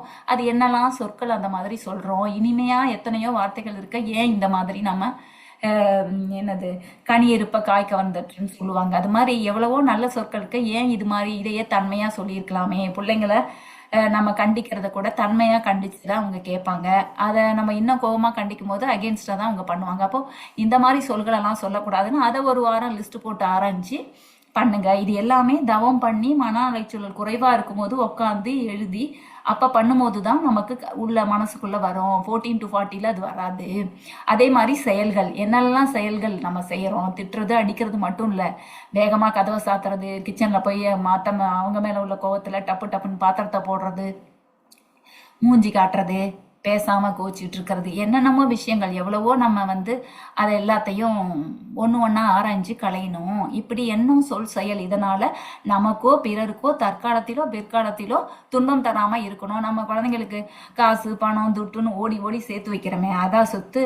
நாளைக்கு இந்த எண்ணம் சொல் செயல்னால நமக்கோ பிறருக்கோ துன்பம் தந்தா அதுவும் பாவப்பதிவா நம்ம சஞ்சித கர்மா மூலமா நம்ம பிள்ளைகளுக்கு சொத்து கொடுக்குறோம். இந்த சொத்தை கொடுக்குறோம். இதையா சொத்தா கொடுக்க போறோம்? என்னத்தை கொடுக்க போறோம்? காசு பணம் துட்டா, இல்லைன்னா நல்ல பதிவுகளா? அவங்களுக்கு அவங்க நம்ம பேர பிள்ளை கொள்ளு பேரன்னு அப்படியே அது நம்ம சந்ததிக்கு, வருங்கால சந்ததிக்கு அதை கொடுக்க போறோம். அவங்களுக்கு எதை கொடுக்க போறோங்கிறத இப்பவே முடிவு பண்ணணும். சொத்து பணம்லாம் வேணாங்க, அவங்க வேலையை அவங்க படிச்சு வேலைக்கு போய் அவங்க வாழ்க்கையை அவங்க பார்த்துக்குவாங்க. இதுதான் அவங்களுக்கு இன்வேல்யூபிள் சொத்து. இதை கொடுக்கறதுக்கு இது மூணையும் நம்ம அருகுண சீரமைப்பு தற்சோதனை மூலம் நம்ம ஒழுங்குபடுத்திக்கணும். அடுத்து வேண்டியதற்கு படிக்கட்டி வேண்டாததை வடிகட்டணும்னு அவரும் சொல்றாங்க. அதை நம்ம அப்பப்ப அலசி ஆராய்ந்து நம்ம பண்ணணும். அதே மாதிரி நம்ம உணர்வு, எல்லா வித கோபம் வருது, எல்லா விதமான ஆசை, எல்லா உணர்வுகளும் வருது, என்ன அலைகள் வருதுன்னா, இதனால நம்ம உடலுக்கு ஒவ்வொரு விதமான ஒவ்வொரு நிலையிலையும் அனுபவங்கள் வருதுன்னா, எல்லா அனுபவங்களும் நம்ம கருமையத்துக்கு ஈர்க்கப்பட்டு இருப்பா வைக்குது. இப்போ ஒரு மயிலை பார்க்குறோம், அந்த மயிலோட அழகான காட்சியை கண்ணுல வாங்குறோம், மூளை செல்ல பதியுது. அது வந்து நம்ம உயிராற்றல கருமையத்திலையும் ஒரு புள்ளியா பதியுது. திரும்பவும் மனசு அந்த மயிலை பத்தி கேட்கும் போது அதே மன அலைச்சூழலுக்கு போகும்போது புள்ளியா இருந்தது காட்சியா விரியுது. இது எப்படி இப்ப வந்து அதே மாதிரி இப்ப நம்ம ஒருத்தரை வாழ்த்துறோம்னு வைங்களேன், ஒருத்தர் நல்ல விதமா வாழ்த்தும் போது அந்த வாழ்த்தலை முதல்ல நம்ம மூளையில பதிஞ்சு உயிராற்றல்ல பதிஞ்சு நமக்குள்ள நல்ல விளைவை கொடுக்குது. அதுக்கப்புறம் அதே விளைவை நம்ம யாரை வாழ்த்துறோமோ அவங்களுக்கும் கொடுக்குது. அதே மாதிரிதான் தீமையை செய்யும் போதும் நம்ம அந்த தீயலை நமக்குள்ள மூளை உயிராற்றல்ல பதிஞ்சு அவங்களுக்கும் பதியுது. அதனாலதான் தீமை செஞ்சவங்க தொடர்ந்து அதையே திருப்பி திருப்பி செஞ்சிட்டு இருக்காங்க, நல்லது செய்யறவங்க அதையே தொடர்ந்து தொடர்ந்து செய்யறாங்க. அப்போ நம்ம வந்து நம்ம கருமையத்துல பதிவு போட போறோம்னா அது பேங்க்ல டெபாசிட் போடுற மாதிரி. என்ன டெபாசிட் போட போறோம்? நம்ம போய் பேங்க்ல கல்லையும் மண்ணையுமா வைக்க போறோம், கோல்டையும் பணத்தையும் தான் வைக்க போறோம். கோல்டு பணம்லாம் ஒண்ணுமே இல்லை. இந்த மாதிரி நம்ம செயல்கள் மூலமா வந்து நல்ல பதிவை போடுறது தான் நம்ம அவங்களுக்கு பண்ற சேவை. இப்போ அந்த காலத்துலாம் பாத்தீங்கன்னா, இப்பதான் டக்குன்னு ஒரு இதை கிளிக் பண்ணி நம்ம மொபைல்ல வாய்ஸ் ரெக்கார்ட் போடுறோம். அப்பெல்லாம் வந்து பாத்தீங்கன்னா அந்த டேப் ரெக்கார்டர் இருக்கும், ஒளிநாடு, அதுல வந்து பதிவு பண்ணுவோம், அப்புறமா அதை ப்ளே பண்ணி கேட்போம். இப்போ இதுக்கு பதிலாக நம்ம வந்து ஒரு செலோ டேப் எடுத்து அதை போட்டோம்னா அது பதியுமா? பதியாது. ஏன்னா அந்த டேப் ரெக்கார்டர்ல போடுறது காந்த பூச்சி பெற்றது. அது மாதிரிதான் உயிராற்றல்ங்கிற இயக்க நிலையில இருந்து நம்ம உடம்பு ஃபுல்லா போடுற ஜீவகாந்த அலை வந்து பதிதல் பிரதிபலித்தல் ரெண்டு ஃபங்க்ஷனுக்கும் அது செய்யும். எது காந்த பூச்சி பற்றதோ காந்தமோ அது பதிஞ்சு பிரதிபலிக்கும். அதனாலதான் ஜீவகாந்த அலையில எதை போடுறோமோ அது பிரதிபலிக்க போகுது. நாளைக்கு பிள்ளைங்களுக்கு அவங்க பிள்ளைங்களுக்கு எல்லாம் பிரதிபலிக்குதுங்கிற கான்செப்டை புரிஞ்சுக்கிட்டு அதை தெளிவான அந்த புரிதல் இருந்ததுன்னா நம்ம வந்து மற்றவங்க நம்ம கிட்ட இருந்து போற வைப்ஸ் வந்து பாசிட்டிவாவே இருக்கிறதா நம்ம பார்த்துக்கலாம். நம்ம நினைச்சுக்கிறோம் மற்றவங்கள நல்லா நினைச்சா மனசுல தானே நினைக்கிறோம், வெளியில சிரிச்சா பரவாயில்லன்னு. ஆனா அது முதல்ல நமக்கு தான் கெடுதல். யாரும் நமக்கோ நம்ம பிள்ளைங்களுக்கோ குடும்பத்துக்கோ கெடுதல் பண்ண போறோமா நினைக்க மாட்டோம், ஏன்னா அவங்க நம்ம ரத்தம். ஆனா நமக்குள்ள இருந்த இறைநிலையும் அவங்களுக்குள்ள இறைநிலையும் ஒவ்வொருத்தரும், நான் என் பேர்ல இருக்கேன், நீங்க ஒவ்வொருத்தரும் உங்க பேர்ல இருக்கீங்கன்னா நமக்கு எல்லாம் உள்ள யூனிட்டி இன் டைவர்சிட்டி என்ன ஒரே இறைநிலை தான். அப்போ நம்ம ரத்தத்துக்கு நம்ம எப்படி நம்ம கெடுதல் நினைக்க மாட்டோமோ நமக்குள்ள இறைநிலை மற்றவங்களுக்குள்ளேயே இருக்கும்போது இது வந்து என்ன சொல்றது, ஃபர்ஸ்ட் பர்சன் செகண்ட் பர்சன் இல்லை, சிங்கிள் பர்சன் தான். நமக்கு வந்து எப்படி தீங்கு கொடுக்கறதுங்கிறத புரிஞ்சுக்கிட்டு நம்ம நல்ல பதிவா மாத்திக்கணும். அதே மாதிரி சொல்லுவோம், நான் ஒண்ணுமே பண்ணல, எனக்கு தீமை செய்யறாங்க, துன்பம் அளிக்கிறாங்க, இங்க பாருங்க பார்த்து பார்த்து இந்த ரிப்போர்ட்டை பண்ணேன், என்னோட பாசு செடு மூஞ்சி அதுல 1000 குறை கண்டுபிடிக்கிறான்னு. எதையுமே எந்த துன்பையும் யாரும் பிளான் பண்ணி செய்யறது இல்லைங்க. எந்த துன்பமா இருந்தாலும் புகழ்ச்சியோ இகழ்ச்சியோ நட்டமோ லாபமோ வரவோ செலவோ இன்பம் துன்பமோ எல்லாம் சொல்லுவாங்க, தீதும் நன்றும் பிற தர வாரா அப்படின்னு சொல்லிட்டு. போன வாரம் சாப்பாட்டுல உப்பு பத்தலைன்னு சொல்லி பிளேட்டை விசிறி அடிச்சிருப்போம். அப்ப இறைநிலை பாக்குது, இவனுக்கு இந்த பாவப்பதிவை எப்படி போக்குறது, இவனா போக்க முயற்சி பண்ணல, நாமளா இதை போக்க பாவப்பட்டு கருணையோட இதை பதிவை வெளிக்கொணரணும்னு சொல்லி அதை பாச ஒரு கருவியா பயன்படுத்தி வெளிக்கொணருது. பாருங்க எவ்வளவு அழகான விஷயம். நமக்குள்ள இறைநிலை அதை களங்கத்தை போக்க நம்ம முயற்சியே பண்ணல, அது தானாவே ஒரு சூழ்நிலையை ஏற்படுத்தி இன்னொரு மனிதர் இன்னொரு உடல் மூலமா நமக்கு அந்த பாவப்பதிவை போக்க அது ஒரு வாய்ப்பை ஏற்படுத்தி கொடுக்குது. அப்ப கூட அதை புரியாம நம்ம என்ன சொல்றோம், இந்த மாதிரி உன்னை சொல்லி குற்றமில்லை, என்னை சொல்லி குற்றமில்லை, கடவுள் செய்த குற்றமில்லை. அவர் குற்றமா செய்யறாரு, நமக்கு நன்மை செய்யறாரு, நம்ம பாவப்பதிவை போக்குறாரு. அந்த இன்னொரு உடல் மூலமா துன்பம் கொடுத்தா அந்த உடலுக்குள்ள இருக்கிறதும் இறைநிலை தான். இறைநிலை தன்னிடம் உள்ள களங்கத்தை தன் மூலமாகவே தீர்த்து கொள்ள நம்ம உடல் 2 உடல்களை கருவியாக பயன்படுத்துது. அந்த கான்செப்டை புரிஞ்சுக்கிட்டா அவங்க மூலமா அவங்க கருவியா பயன்படுறாங்களேன்னு அவங்களுக்கு நன்றிய சொல்லுவோம், அவங்கள வாழ்த்துவோம். அவங்க மேல இன்னும் நம்ம கோவப்படாம இன்னும் நெகட்டிவிட்டியை இன்க்ரீஸ் பண்ணி இன்னும் பாவப்பதிவை கூட்டாம இருப்போம். செயல் புரிபவன் மனிதன் செயல்களின் விளைவாக வெளிப்படுவது இறைநிலை ஆகும். இதெல்லாம் கேட்டா நல்லா இருக்கும், படிச்சா நல்லா இருக்கும். ஆனா அப்பப்ப நமக்கு மறந்துடுதுன்னா 14 to 40 சைக்கிள்ல இருக்கும்போது மறக்க தான் செய்யும். அப்ப தொடர்ந்து நம்ம தவம் பண்ண இப்ப துரியம் பண்றோம், பிலோ 14 8 to 14 இருக்கு. திரும்ப துரியாதீதம் பண்ணும்போது ஆக்கினை பண்ணும்போது 8 to 14 இருக்கு. துரியம் பண்ணும்போது 8 கீழே போகுது. துரியாதீதம் போகும்போது 3 to 1 போகுதுன்னா ஒரு நாளைக்கு 2 தவம், அது குறைந்தபட்சம். அதுக்கு மேல எவ்வளவு தடவை வேணும்னாலும் தவம் பண்ணிக்கலாங்க. ஒரே செயலை தொடர்ந்து பண்ண அது பழக்கமா பதியுதா, மூளை செல்ல பதியுது, உயிராற்றல்ல பதியுது. தொடர்ந்து பண்ண ஒரு மயிலை பத்தி நினைக்கும் போதெல்லாம், இப்போ நீங்க வத்த குழம்பு சாப்பிட்டீங்கன்னா சின்ன வயசுல அம்மா செஞ்சு போட்டது, சாப்பிட்டது, ரசிச்சதெல்லாம் ஞாபகம் வரும். பிள்ளைங்க ஸ்கூல் போயிட்டு வந்து சொன்னா நம்ம ஸ்கூல் போயிட்டு வந்து அனுபவிச்சதெல்லாம் ஞாபகம் வருதுன்னா கருமயத்துல புள்ளியானது காட்சி ஆகுது. இதெல்லாம் காட்சி ஆகும் போது நம்ம தவம் இருந்து நம்ம மனசை பழக்கப்படுத்தும் போது அதுவும் காட்சியா விரியும் தானே. குறைந்த அலை சொல்லல, இது பண்ணக்கூடாது, இது பண்ணணும்னு நினைக்கும் போதும் காட்சியா வெளிப்படும் தானே. அதனால தொடர்ந்து அதை நம்ம பழக்கப்படுத்த நம்ம வந்து அந்த 14 to 40 இருக்கும் போதும் அந்த பழைய பழக்கத்தினால கோபம் வரும்போது அந்த குறைந்த அலைச்சொல்ல கோபம் வரக்கூடாதுன்னு நினைச்சமேங்கிறது ஞாபகம் வந்து நம்ம அதை கொஞ்சம் கொஞ்சமா குறைப்போம். அதற்கான பொறுமை நமக்கு வரும். அதனால வினைப்பதிவின் கருவியாக நம்ம கடவுள் உபயோகப்படுத்துறதுக்கு நாம உதவி பண்ணாதான் களங்கங்கள் தீரும். அப்ப வந்து நம்ம இதுக்குதான் செயல் விளைவு, இதைதான் செயல் விளைவு தத்துவம்னு சொல்றாங்க. ஒவ்வொரு செயலுக்கான விளைவும் நம்ம உயிரோட இருக்கும் போதே விளைவு வெளிவந்துருச்சுனாதான் நம்ம வினை தூய்மையோ மன தூய்மையோ மூலமா உயிர் தூய்மை பெற முடியும். அப்ப செயல் விளைவு தத்துவத்தை புரிஞ்சுக்கிட்டு இதை பண்றமே, இது என்ன விளைவை கொடுக்க போகுதுன்னு முன்னாடியே முற்பகல் செய்யும் பிற்பகல் விளைவுங்கிறத புரிஞ்சுக்கிட்டு நம்ம அதை கரெக்டா பண்ணணும். அதே மாதிரி இந்த அலை இயக்கம் சொன்னான் பார்த்தீங்களா, இது வந்து நம்ம நினைக்கிறோம் இதனால நல்லது வருது கெட்டது வருது இதெல்லாம் இருக்கு. நம்ம மற்றவங்க கிட்ட இருந்து வந்த அலைகளும் நம்ம நல்ல விதமா நினைக்கிறோம், அதனால நல்ல அலைச்சூழலை கொண்டுட்டு வந்தோம்னா இதெல்லாம் நம்ம கட்டுப்பாட்டுக்குள்ள இருக்கு. இன்னொன்னு, இந்த பஞ்சபூதங்கள்ல இருந்து கோள்கள்ல இருந்தும் அலைகள் வரும் இல்லையா. அப்ப அந்த பஞ்சபூதங்கள்ல இருந்தும் கோள்கள்ல இருந்தும் வர அலைகள் நல்ல அலைகள் நமக்கு நன்மையே செய்ய வேண்டும். நம்ம சும்மா பேருக்கா பஞ்சபூத நவகிரக தவம் பண்றோம்.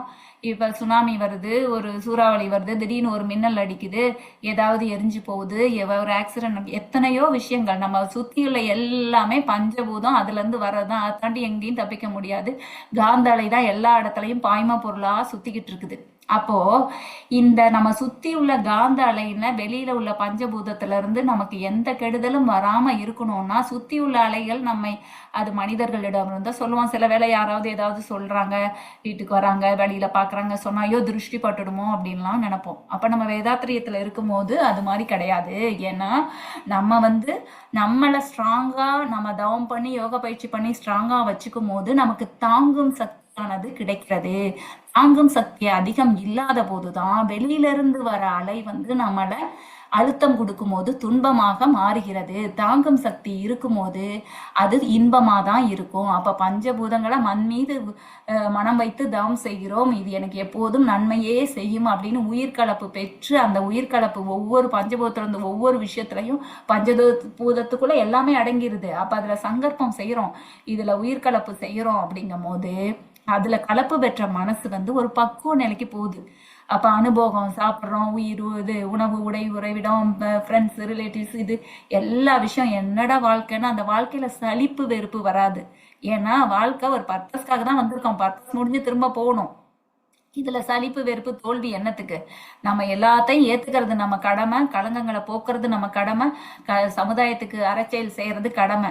அவங்க துன்பம் தரக்கூடாது, நான் பெரிய ஆளு, எனக்கு எப்படி அவன் கஷ்டம் கொடுக்கலாம், அது இல்லை. எல்லாம் நமக்குள்ள உள்ள இறைநிலை தான். நம்ம அதனால அந்த சலிப்போ வெறுப்போ தோல்வியோ எந்த விஷயத்துலையும் வராம அப்படியே பக்குவப்பட்டவங்களா யார் இருப்பாங்க? அந்த தவம் பண்ணி பண்ணி பஞ்சபூத நவகிரக தவம் யார் தொடர்ந்து பண்றாங்களோ அவங்களுக்கு இந்த பாதிக்கப்படாத மனசு இருக்கும். சம்டைம்ஸ் நம்ம வந்து சொல்லுவோம், என்ன அவங்களுக்கு வந்து கோவமே வரமாட்டேங்குது, எதுனாலும் ஆடாம அசையாம அப்படியே இருக்கிறாங்க அழட்டிக்காம அப்படின்னா. ஏன்னா அவங்க அந்த தவ நிலையில அவங்கள பக்குவப்பெற்று அவங்க வாழ்க்கை இனிமையாக காத்துக்கொள்ளும் திறமைய வளர்த்துக்கிட்டு இருக்காங்க. அதனால நாமளும் அந்த திறமையை வளர்த்துக்கிட்டோம்னா, ஐயோ அவங்க தப்பா நினைக்கிறாங்க, இவங்க தப்பா நினைக்கிறாங்கன்னு மனிதர்களை ஒதுக்க கூடாது. ஏன்னா அந்த மனிதர்கள் மூலம் வர கெட்ட அலையை தாங்கும் சக்தி நமக்கு இருந்து அவங்கள வாழ்த்தும் போது அந்த கெட்ட அலையை வாங்கி களங்கம் போகுது, அவங்களும் நல்லவங்களா மாறுறது, அந்த ரெண்டுமே நடக்குது. அதனால நம்ம உலகத்துல இருந்து எங்கேயும் யார்கிட்ட இருந்தும் தப்பிச்சு போட முடியாது. வர்றத அப்படி அப்படியே ஏத்துக்கணும், ஏத்துக்கிற ஆற்றலை வளர்த்துக்கிட்டு களங்கத்தை போக்கிக்கணும்.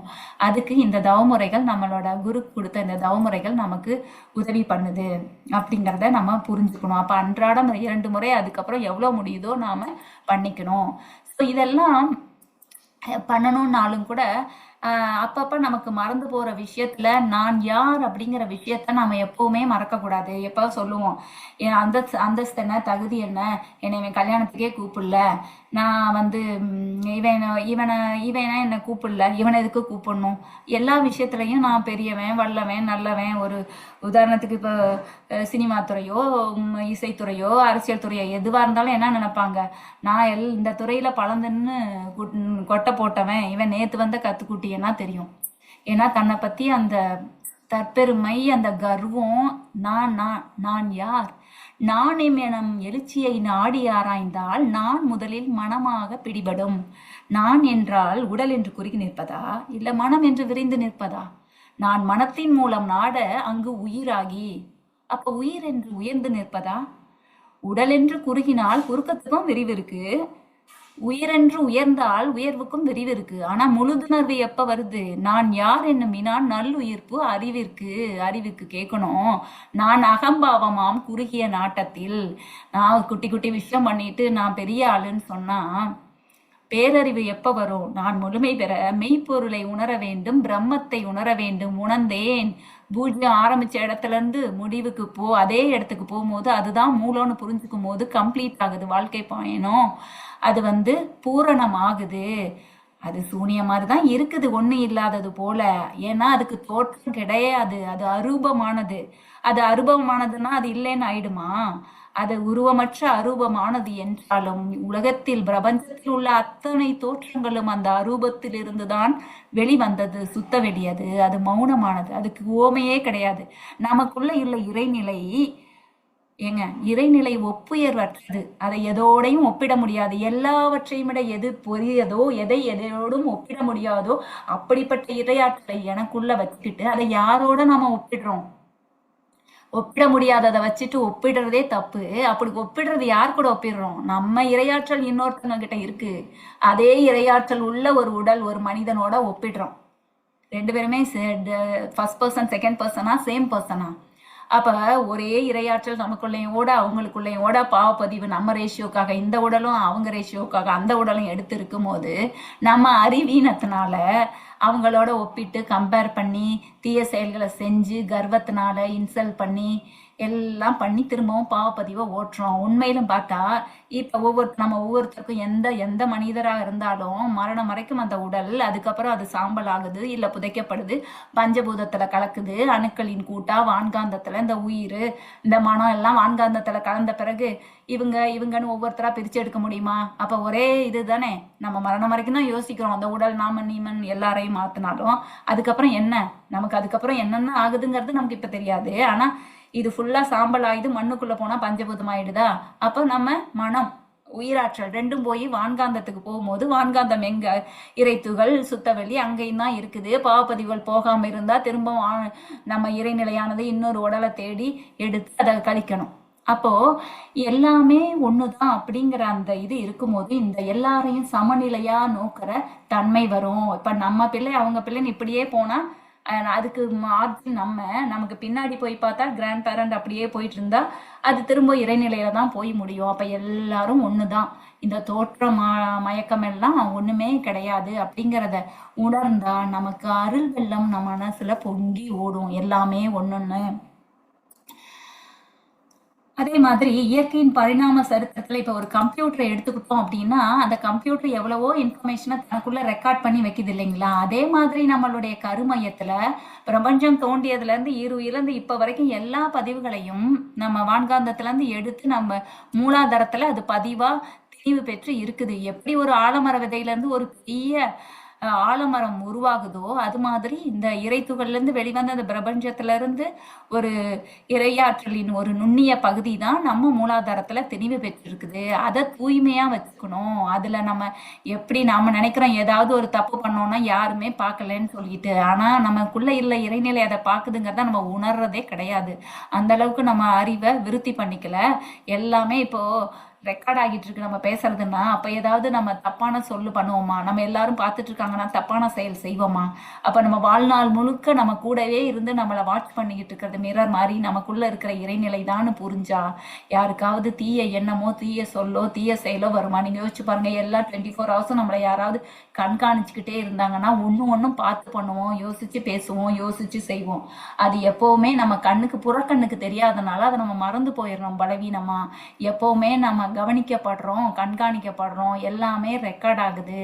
நம்ம போறதுதான் போறோம், நல்ல பதிவை கொடுத்துட்டு போவோமே அப்படிங்கிற எண்ணத்துல நம்ம நல்ல பதிவை நம்மளுடைய மனிதவள கம்ப்யூட்டரான மூலாதாரத்துல போடுறது தான் நம்மளோட கடமையா இருக்கும். அது பூஜ்யராகிறதுக்கு வழிவகுக்கும். நம்ம அதனால வினை தூய்மையும் மன தூய்மையும் தான் நம்மளுடைய உயிர் ஆற்றலை தூய்மைப்படுத்தும் விஷயமா இருக்கும்.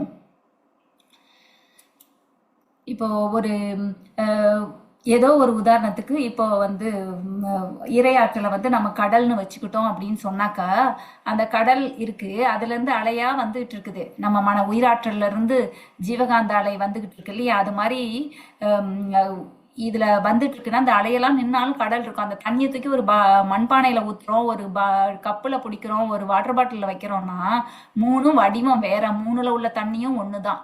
அப்போ அதே மாதிரி பொருட்கள் வேறையா வேறையா இருந்தாலும் இறைநிலை தான் வேற வேற பொருட்கள் மூலமா பயணம் பண்ணுது. இதைத்தான் நம்ம குரு சொல்லுவாங்க. ஒரு ஆப்பிள் எடுத்துக்கோங்க, அதை வந்து சும்மா பார்த்தா அது ஆப்பிள், சயின்டிபிக்கா விஞ்ஞானத்தின் மூலமா பார்த்தா அணு. அப்ப அந்த அணுக்கள் கூடிய நிலையில் பார்க்கும்போது அது ஒரு ஆப்பிள். இது ஆப்பிளுக்கு மட்டும் இல்ல, அது மாம்பழமா இருந்தாலும், மயிலா இருந்தாலும், குயிலா இருந்தாலும், நானா இருந்தாலும், நீங்களா இருந்தாலும், யாரா இருந்தாலும் எல்லாரும் அணுக்களின் கூட்டு. அது ஒரு இறைத்துகள்ல இருந்து வந்தது, திரும்ப அது சுத்தவெளியில இருந்து வந்தது. எல்லாமே ஒண்ணுதான், மூணுமே ஒண்ணுதான். அது தனித்தனியா நம்மளால பிரிச்சு பார்க்க முடியாது அப்படிங்கிறத நாம புரிஞ்சுக்கணும். அப்போ சமநிலையோடு நம்ம பார்க்குற தன்மை நமக்கு இருந்ததுன்னா நமக்கு நம்மளால எந்த எண்ணம் சொல் செயல்ல வினை தூய்மையை காக்க முடியும். இப்ப நம்ம சொல்லுவோம் இது எல்லாமே தெரியுது, தவம் பண்ணாதான் நம்ம மன அலைச்சூழலை குறைக்கிறோம்னு. ஆனா தவம் பண்ண உட்காரும் போதுதான் மனம் வந்து எக்ஸ்பிரஸ் ஸ்பீட்ல ஓடிக்கிட்டே இருக்குது அப்படின்னு நமக்கு சலிப்பா இருக்கும். நம்ம தொடர்ந்து ஒரு விஷயத்த பண்ண பண்ண பண்ண அதை வந்து நம்ம சரி பண்ண முடியும். இப்ப பாத்தீங்கன்னா அல்வானா திருநெல்வேலி, இந்த மாதிரி சாம்பார் பொடினா சக்தி, இப்போ கேலக்ஸி, ஐபோனு, சாம்சங், இப்போ ஜோகோல வந்த லேட்டஸ்ட் என்னது அரட்டை வரைக்கும் ஒவ்வொன்றும் கண்டுபிடிச்சிருக்காங்க இல்லையா? அந்த ட்ரேட்மார்க்கை வாங்குறதுக்கு அவங்களுக்கு எவ்வளவோ உழைப்பு நேரம் அதெல்லாம் போட்டுக்கிட்டே இருந்திருப்பாங்க.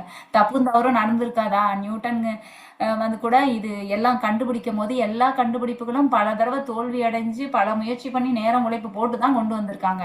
நமக்கிட்ட ஏராளமான பாவப்பதிகள் இருக்கும்போது நம்ம எவ்வளவு நேரம் போடணும், எவ்வளவு தவம் பண்ணணும், எவ்வளவு ஃபோக்கஸ் பண்ணணும்? அதுக்கு சோம்பேறித்தனம் போட்டா அது போகும். கொஞ்சம் ஓடிக்கிட்டு இருக்குன்னா நம்ம எந்திரிச்சு ஓடணும். எண்ணம் ஓடிக்கிட்டு தாங்க இருக்கு, மரணம் வரைக்கும் எண்ணம் ஓடும். எண்ணம் நின்னா மரணம், அப்ப நிக்க போகுது, இப்ப நிறுத்த வேணாம். ஓட்டத்தை குறைக்கணும். ரன்னிங் ரேஸ்ல ஓடுதா, தொடர்ந்து தவம் பண்ணுங்க. ஜாக்கிங்க்கு வந்து திரும்ப அது வாக்கிங்க்கு வந்து கொஞ்சம் கொஞ்சம் வேகம் குறைஞ்சி அப்ப அது துரியாதீதம். தொடர்ந்து பண்ண பண்ண நம்ம எந்த விஷயம் பண்ணாலும் தொடர்ந்து பண்ணோம்னா முதல்ல சமையல் தெரியாது. இப்ப தொடர்ந்து பண்ணி பண்ணி எது கூட்டி குறைச்சு போடணும்னு ஒரு சமையல் ஒரு ஐட்டம்ல நீங்க எக்ஸ்பர்ட்டா இருப்பீங்க, நீங்க தான் நல்லா பண்ணுவீங்கன்னு சொல்லுவாங்க. அது எப்படி வந்தது?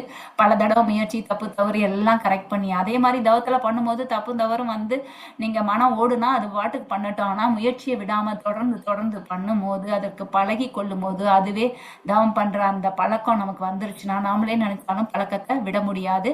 அப்போ நம்ம அந்த தவம் உயர உயர தற்சனையில் ஆள அந்த அளவிற்கு நமது மலம் நிலை பெறும். இப்போ வந்து சயின்டிபிக்கா சொல்லணும்னாலும் வெலாசிட்டியை வந்து ஃப்ரீக்வன்சி இன்ட்டு வேவ் லென்த்னு சொல்றோம். அப்போ வேவ் லென்த் அலை நீளம் வந்து வெலாசிட்டி பை ஃப்ரீக்வன்சி. இப்போ நம்ம துரியாதீதம் பண்ண பண்ண 3 2 1ன்னு போகுது. ஒரு ஃப்ராக்ஷன் எடுத்து பார்க்குறோம்னா டினாமினேட்டர் குறைஞ்சிக்கிட்டே போகுது. இப்போ இதுக்கு வாட்டரு, இது உதாரணத்துக்கு 1/4 டம்ளர் மில்க்னு வச்சுக்கிட்டா 4ல இருந்து டினாமினேட்டர் 2வா, டினாமினேட்டர்ல இருக்கிறது ஃப்ரீக்வன்சி 4ல இருந்து 2வா குறையுது தவம் பண்ணும்போது. இது 1/2 லிட்டர் மில்க்னா 1/4 லிட்டரோட 1/2 லிட்டர் கூட. அந்த 2வா இருக்க ஃப்ரீக்வன்சி அடுத்தது 1/1ல டினாமினேட்டர்ல 1ஆ குறையுது. அப்போ 1 டம்ளர் மில்க். அப்போ டினாமினேட்டர்ல ஃப்ரீக்வன்சி குறைய குறைய குறைய அலைநீளமானது v/f லாம்டா வந்து இன்க்ரீஸ் ஆகிக்கிட்டே போகுது. அப்போ 1/0 என்ன ஆகும்? இன்ஃபினிட்டி. அப்போ துரியாதீதம் பண்ணும்போது அலைச்சூழல் பூஜ்ஜியத்துக்கு போகும்போது அது இன்ஃபினிட்டி, எல்லையில்லா அலை நீளம், மனத்தின் ஜீவகாந்த அலை பேரியக்க மண்டலம் வரைக்கும் எல்லையில்லா இரையாற்றல் வரைக்கும் போகும். அப்ப பூஜ்ஜியம் என்பது ஒன்றுமில்லாததல்ல, அதுதான் எல்லாம், நத்திங் இல்ல, தட் இஸ் எவ்ரிதிங். அப்ப மனதின் தவநிலையை பூஜ்ஜியமாக அலைச்சூழல் குறைந்து குறைந்து பூஜ்ஜியமாகவே போகும்போது இறைநிலை எல்லையற்ற இரையாற்றலோட கலப்பு பெற்றுறோம். அதாவது அந்த பூஜ்ஜியங்கிறது ஒன்றும் இல்லாததில்ல, எல்லாம் நிறைந்த எல்லையற்ற பேராற்றல் இன்ஃபினிட்டிங்கிறத நம்ம புரிஞ்சுக்கணும். அப்ப நம்ம இன்னைக்கு உடலை காப்பது எப்படி, அதுல 5 அளவு முறையை பார்க்கணும். அதுல உடல் பயிற்சி பண்ணணும், காய்கல்ப பயிற்சி தொடர்ந்து தினந்தோறும் பண்ணணும், அலையியக்கத்தன்மை, மோதுதல், பிரதிபலித்தது, இது எல்லாத்தையும் புரிஞ்சுக்கணும். அருகுணத்தை வந்து சீரமைக்கணும். அதுக்கு தவம், தற்சோதனை இதெல்லாம் குறைந்த அலைச்சூழல்ல கொண்டு வந்து பண்ணணும். செயல் விளைவு தத்துவத்தை புரிஞ்சுக்கிட்டோம் அப்படின்னா எண்ணம் செயல் ஒழுக்கம் வந்துடும். நமக்கு தாங்கும் சக்தியை வளர்த்துக்கணும். இந்த இடத்துல பஞ்சபூத நவகிரக தவம், அதன் மூலமா நம்ம தாங்கும் சக்தியை வளர்த்துக்கணும். எல்லாம் ஒண்ணுதாங்கிறத நாம புரிஞ்சுக்கணும். அருள் வெள்ளம், நம்ம குடும்பத்துல உள்ளவங்களுக்கு தப்பு பண்ண மாட்டோம். உலகமே ஒரு குடும்பம் தான், இறைநிலை தான், ஒரே சிங்கிள் பர்சன் தான் உலகம் ஃபுல்லா இருக்கு. செகண்ட் பர்சன் தேர்ட் பர்சன்லாம் கிடையவே கிடையாது. அதனால வேறுபாடு எதனாலையும் வராம எல்லாம் இருக்கணும். துரியாதீதம் பண்ணி அலைச்சூழல் குறைய குறைய நம்ம வந்து அலையன் குறைந்து அலைநீளத்தை எல்லையில்லா பேராற்றல் வரைக்கும் கொண்டு போய் பூஜ்ஜியமே பூரணம்தான் என்று சொல்லி நம்மை அனைவரும் நம் பூஜ்யராகும் நம் வாழ்க்கையில் வெற்றியே பெற வேண்டும் என்று சொல்லி நல்ல வாய்ப்புக்கு நன்றி கூறி விடைபெறுகிறேன். வணக்கம். வாழ்க வையகம், வாழ்க வளமுடன்.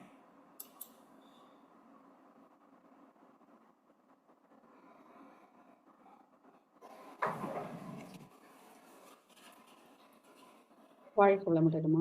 ரெக்கார்டிங் ஸ்டாப் பண்ணிடுங்க.